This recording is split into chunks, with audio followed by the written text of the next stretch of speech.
दोस्तों, आप सभी का स्वागत है आपके अपने channel online English with Haseeb में। अगर आप बहुत कम समय में इंग्लिश बोलना चाहते हैं और अपनी ग्रामर को इम्प्रूव करना चाहते हैं, तो ये वीडियो खास तौर पर आपके लिए है। चलिए शुरू करते हैं। Let's get started. The wise merchant, बुद्धिमान सौदागर। वाइज का मीनिंग है बुद्धिमान, मर्चेंट सौदागर। वाइज एक एडजेक्टिव है जो नाउन की विशेषता को बता रही है। One day, एक दिन, a merchant was traveling along with his helpers to another country with goods.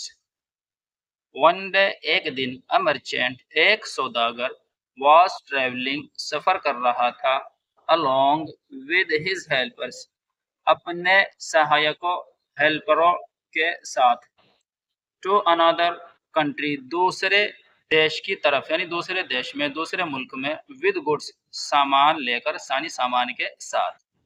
On the way, रास्ते में, ऑन द वे, रास्ते पर या रास्ते में, ही रीच्ड, वह पहुंचे, अ वेरी हॉट डेजर्ट, एक बहुत गर्म जंगल में, बहुत गर्म सहरा में, यानी रेगिस्तान में। They rested at the day time and travelled at night, वो आराम करते थे, एट द डे टाइम, दिन के समय में, एंड ट्रेवल्ड, और सफ़र करते थे, एट नाइट, रात में, एज वन ऑफ देम, क्योंकि उनमें से एक को, हैड थी, नॉलेज, मालूमात, ऑफ स्टार्स, सितारों की। क्योंकि पहले जब सफ़र होता था, पहले जो डायरेक्शन, तो कोई ऐसा पैरामीटर नहीं था डायरेक्शंस को देखने का, तो पहले स्टार्स यानी सितारों से ही सफ़र लोग करते थे। हैड का मतलब क्या है? थी। ये पास्ट सिंपल में पोजेशन को बताता है, यानी कि वो किसी चीज़ को ऑन करता है।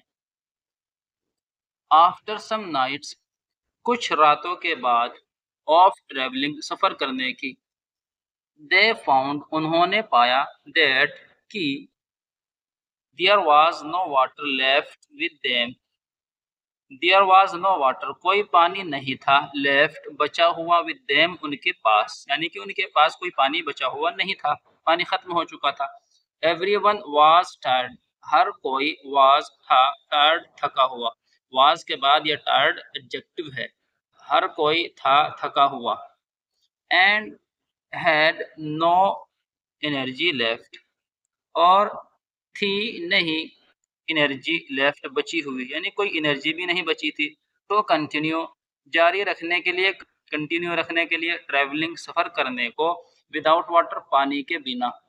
सो इसलिए, दे सेट डाउन, वो बैठ गए नीचे। ये हमारा पास्ट सिंपल का सेंटेंस है और इसमें वर्ब की सेकंड फॉर्म यूज की गई है। द मर्चेंट, सौदागर ने, डिसाइडेड, फैसला किया, टू फाइंड वाटर, पानी पाने का, फाइंड पाने का, वाटर पानी। टू फाइंड, ये जब भी वर्ब की फर्स्ट फॉर्म से पहले टू लगाते हैं तो वो इन्फिनेटिव वर्ब बन जाता है और उसके ट्रांसलेशन में ना आता है, जैसे टू फाइंड, पाना, टू सिंग, गाना, टू ट्रेवल, सफर करना, टू रिंग, बजाना, टू टीच, पढ़ाना। इस तरह इन्फिनेटिव वर्ब काम करता है। ही मूव्ड अराउंड, वो घूमे चारों ओर, द प्लेस, उस जगह के, यानी वो चारों ओर घूम गए उस जगह के। इन सर्च ऑफ वाटर, पानी की खोज में, पानी की तलाश में। ऑफ का मीनिंग होता है काकी के। सडनली, अचानक से। ही सॉ, उसने देखा, अ क्लम्प, एक झुंड, ऑफ ग्रास, घास का, एंड आस्क्ड, और कहा, हिज हेल्पर्स, अपने सहायकों को, अपने हेल्परों को, टू डिग दियर, वहां गड्ढा खोदने को, वहां गड्ढा खोदने के लिए कहा। डिग का मतलब होता है खोदना। टू डिग, खोदना, ये हमारा इन्फिनेटिव वर्ब है। द हेल्पर्स डग, सहायकों ने, हेल्परों ने खोदा। डिग की सेकंड फॉर्म है डग, ये पास्ट सिंपल सेंटेंस है, उन्होंने खोदा। सोन, जल्दी ही, water gushed out from the hole, जल्दी ही पानी बह पड़ा बाहर, फ्रॉम द होल, उस सुराख से, यानी होल से जो उन्होंने वहां खोदा था। ऑल द मैन क्विंच्ड, सभी ने, यानी तमाम आदमियों ने, सभी ने, क्विंच्ड, बुझाई, दियर थर्स्ट, अपनी प्यास। क्विंच्ड ये वर्ब की, क्विंच की सेकंड फॉर्म है और इसका मतलब होता है बुझाना।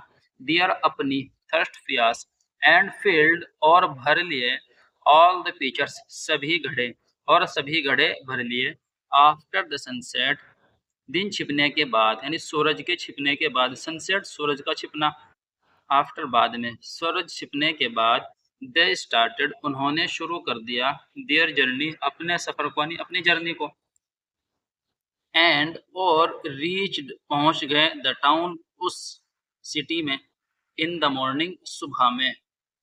इसको हमने ग्रामेटिकली भी देखा है और इसको हमने वर्ड बाय वर्ड ट्रांसलेशन भी किया है। Thank you so much for watching this video. See you in the next video. Please share with your friends and subscribe the channel.